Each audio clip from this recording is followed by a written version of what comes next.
Esther 3.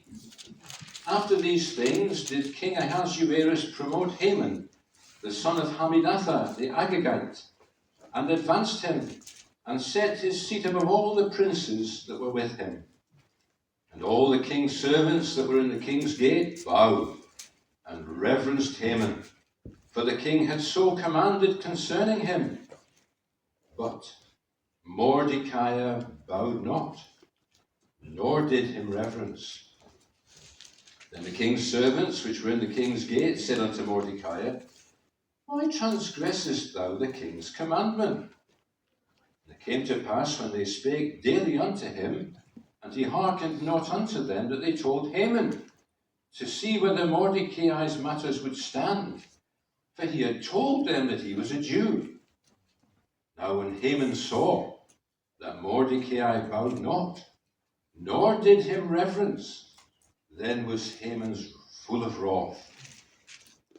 And he thought scorn to lay hands on Mordecai alone, for they had showed him the people of Mordecai. Wherefore Haman sought to destroy all the Jews that were throughout the whole kingdom of Ahasuerus, even the people of Mordecai.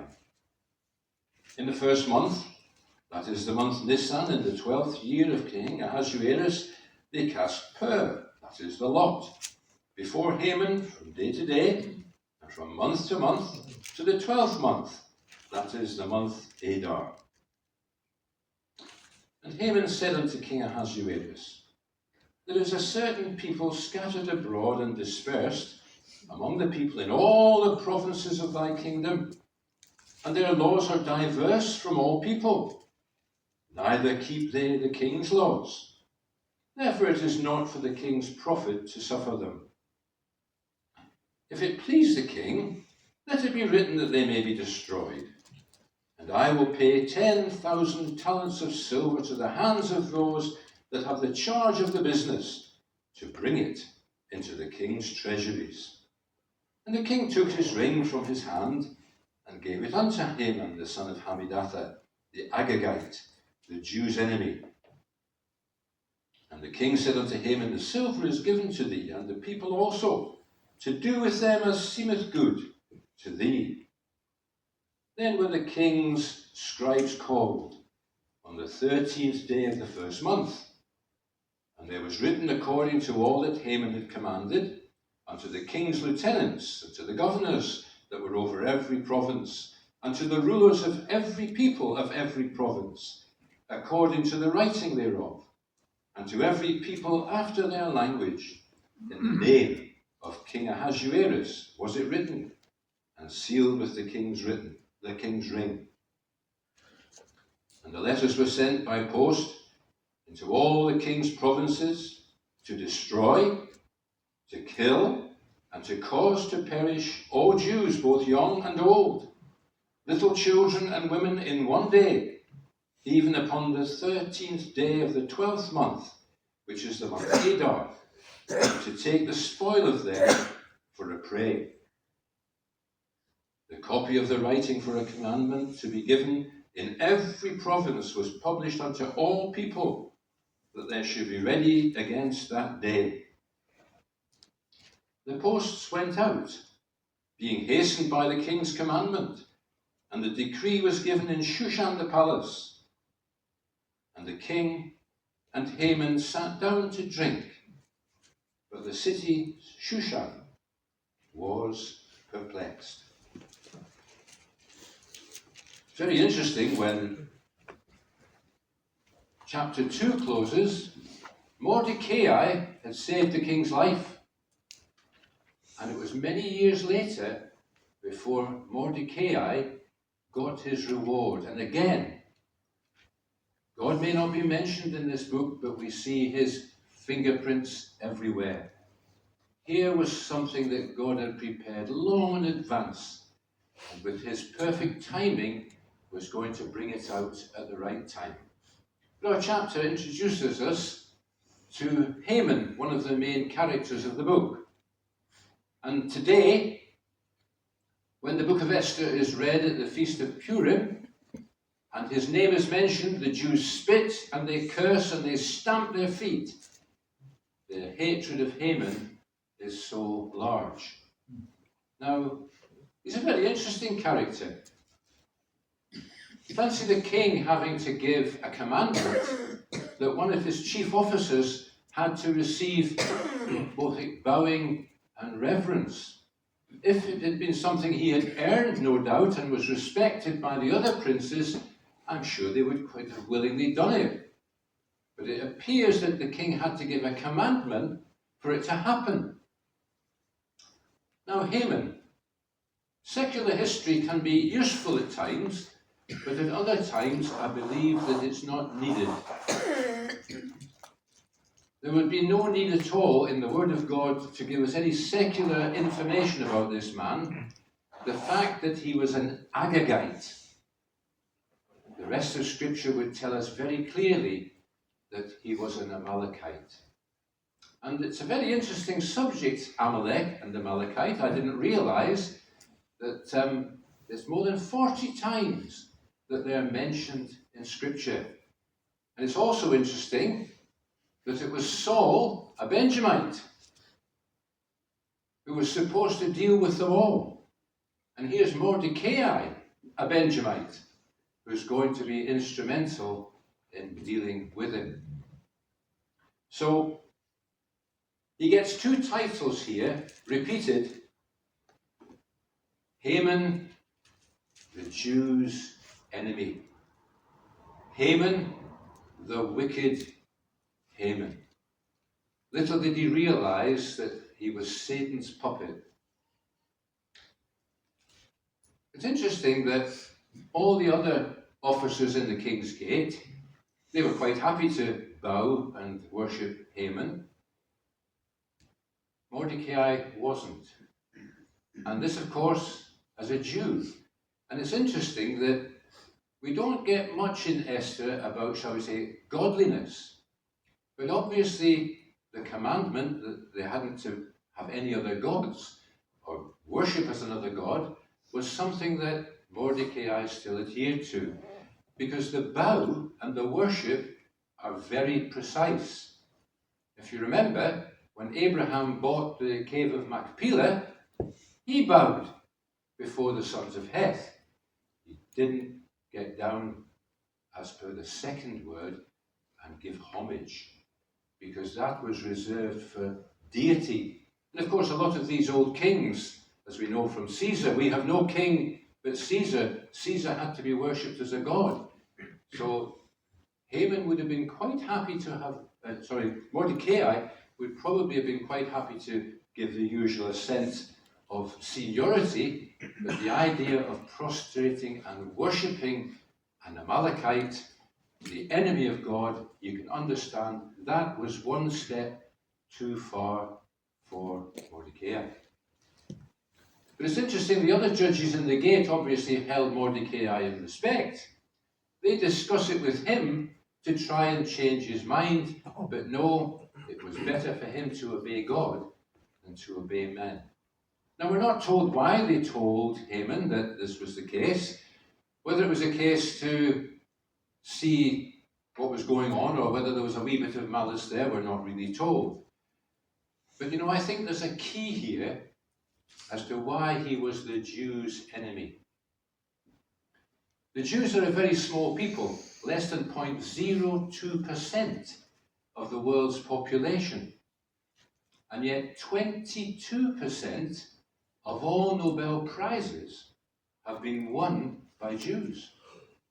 So their actual ability in things is far in excessive of their smallness as a nation. They are the apple of God's eye, they are special.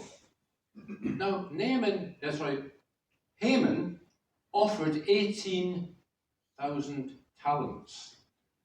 That's estimated to be 2/3 of the whole royal income for a year that Ahasuerus would have had. So either Haman was very rich or he knew a way of getting the money. Now, when the children of Israel were offered by Cyrus to go back, a very, very small number went. And it's been postulated that the vast majority were quite happy in Babylon, because let's be honest, all 12 tribes were dispersed over this kingdom. The 10 we know were moved out first, and then Judah and Benjamin later, but they'd all maintained their identity. And of course, we know that's what the Jews do. They maintain their identity. Haman, as a greedy man, rich man, he wouldn't have offered the king 18,000 talents if he wasn't going to deliver it. And going back to Abraham again, the sons of Heth said, no, we don't want this money. It was the habit of the time. No, but it was the money was counted out for that field, for the cave of Machpelah. So the king refusing the money wasn't a case of saying no. He probably expected to have it, because if you remember, the coffers of the kingdom had been virtually emptied with his war to Greece, so he'd be quite happy to have this money. Now, it's interesting that it's the month Nisan that Haman decides to get to his gods with all his prophets and leaders to cast lots to find out what would be the best day in their God's view, to do this dastardly deed. Some think he must have been disappointed that it was 12 months, the last month, Adar. But no, it was probably quite a good thing, because to rob all the Jews of all their money would not be a 5-minute task.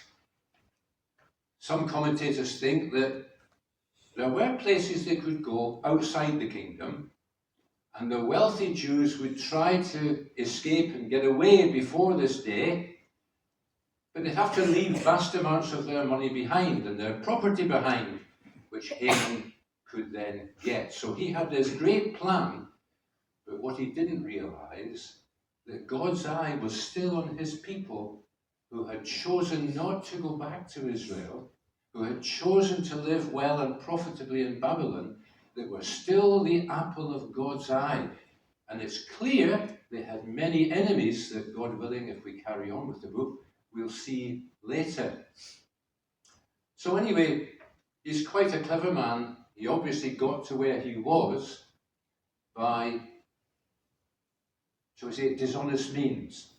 So he goes to the king, and like Satan, who is economical with the truth, Haman was economical with the truth when he came to the king. But of course, some truth has to be there. There are a people dispersed in your kingdom, i.e. they're not assimilated into the Persian ways. Absolutely true. They've got laws that are different to your laws, king. Again, absolutely true. But then the subtle lie comes in that they don't obey the king's laws. Now, Jeremiah had made it clear to them that when they were there, they had to obey the laws of the land. And we're told the same. We're told that we have to obey the laws of the land because God has made the rulers of the land. He has put them there for his purposes. And it's only when they overstep their responsibilities that we have to take the same kind of stand that Mordecai took. But one thing that struck me, going back to Daniel, we only hear of Daniel and his 3 friends saying, we can't really eat the king's meat. I wonder how many Jews were like Haman. Or was it just like Daniel and these 3 friends? There's always just a remnant, isn't there, who follow the Lord. So anyway, this is the 3rd edict in the book that Ahasuerus makes that shows his lack of wisdom. He doesn't say, who are these people? And of course, Haman is not going to tell him. But again, the wonderful secret that both Mordecai and Esther had kept. Because Esther had been queen for about 4 years now. She'd be well known to Ahasuerus and his court. But they didn't know that she was a Jewess. And the people of the gate didn't know actually at that time that Mordecai was even related to her or a Jew. But once that piece of information came out, what a difference it made. So anyway, when you think about it, Israel was part of all these provinces. The actual thought of murdering all these Jews reminds me of the Holocaust. One of Hitler's chief aims, apparently, were the children. When he separated them before the gas chambers, the healthy young men were put to work until they became injured or whatever before they met the same fate.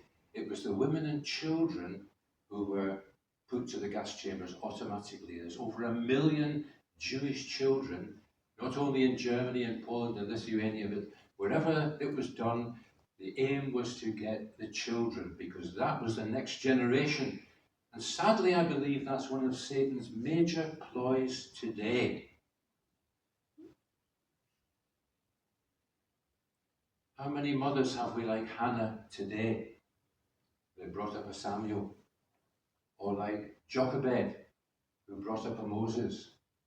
It's one of the greatest weaknesses today as we see generations of Christian children being brought up for this world and not for the Lord's glory. And Satan can see that. If he can get the children, he can wipe out a generation. Even in my own family, there's a generation completely missing because of a failure with family. But anyway, it's strange that the 13th of the 12th month was the day for the dastardly deed. So the 13th must have been something lucky to them, and yet in our culture it's still viewed as an unlucky day. But it's remarkable, it was the 13th day of the first month when the godly Jews in Babylon would be preparing the Passover, to celebrate the Passover. They did have laws that were not the same as the Persian laws, and they would be doing that when Haman's scribes were so busy preparing all these letters. And as I mentioned before, the Jews were very clever, and I came across a comment by Mark Twain. He said, anti-Semitism is the sign of a pygmy mind. And it's well worth considering that, because we often get jealousy and envy mixed up. Jealousy has its root of love. Our God is a jealous God over us. He's not an envious God. And the children of Israel are not jealous about them, they're envious of them because of the ability that God has given them. And right throughout the millennia, they've been singled out, not necessarily because they're the people of God, but because of God's stamp on them and the ability that God has given them. And I thought that was quite an interesting remark, a pygmy mind, small-mindedness. Rather than trying to admire that which is admirable, I do believe its root cause is not just the hatred of the Jew, but the hatred of the God of the Jews. But one thing is absolutely certain, as we'll see, God willing, as we go through this book, God has his plans in place. And all these enemies of the Jews who were looking forward to a day when they'd be able to exact vengeance and steal all their property, little did they realize that God had other plans. But they must have been worried, and it's nice the way what he does in the last verse. And the posts went out, being hastened by the king's decree. In Shushan the palace, the king and Haman sat down to drink, but the city Shushan was perplexed. There would be a large number of Jews in Shushan. There'd be people who were in business with them, who were friendly with them. There might even have been a little bit of intermarriage with them. The city was amazed and perplexed. It shows again how little Ahasuerus cared, and history tells us that, how little he cared about the value of people. And surely we see this, don't we, in dictators, even in the very moment in which we live, where millions of lives can be sacrificed for the ego and power of one. And Ahasuerus was like that. What a telling statement that he and Haman sat down to drink. They had no thought at all of the very large number of lives that they had just, in their opinions, signed away.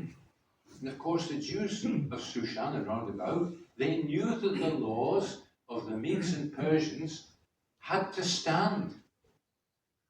And of course, we saw that, didn't we, in Daniel, where Darius tried everything possible to keep Daniel out of the lion's den. But he didn't realize that it was part of God's plan to raise his servant up. And here we can see that it's part of God's plan. That went ahead. But it was another edict that went out, as God willing we'll see, that superseded it. And all the enemies of the Jews, which were large, were dealt with. God's eye is on his people. And it's a wonderful comfort today as we look round at the state of Christendom today. God's eye is still on his people, the one who never slumbers and sleeps. And nothing can happen to any believer, or any one of his own, without the permissive will of the Lord. So it's, as I say, quite an interesting chapter. And I think a study of Amalek would pay dividends, because there's so much said about Amalek, a picture of the flesh. But maybe we can leave that to a separate exercise. So, God willing, just a few thoughts on Esther chapter 3.